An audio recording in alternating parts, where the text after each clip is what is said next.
Day 1, we first put in the seeds. And then we added the different amounts of water. At the end of day 1, we could see some clear changes. The 10 milliliters had grown, but not much. The 15 milliliters had grown a lot, and the 20 milliliters had grown quite a bit. By the start of day 2, we could clearly see that the plant with 10 millilitres of water had no leaves at all and had just started to grow.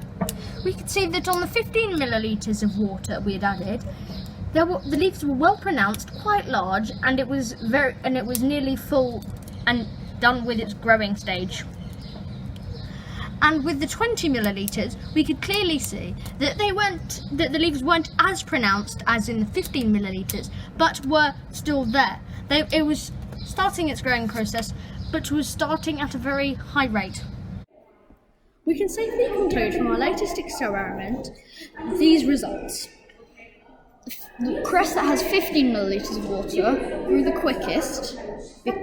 quickest and the most, because it has just the right amount of water. The cress with 20 millilitres of water did not grow as much because it drowned, and the cress that had 10 millilitres of water did not grow as much as either of them because there was not enough for it to grow. This is a simple analogy that if you put too much water into a plant's soil, it will drown the plant, causing it to grow less, or even maybe to the point where it dies.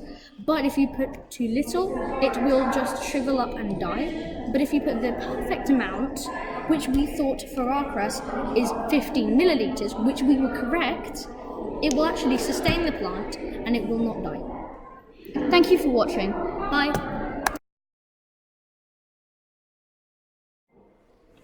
From our latest experiment. Shh! Really good.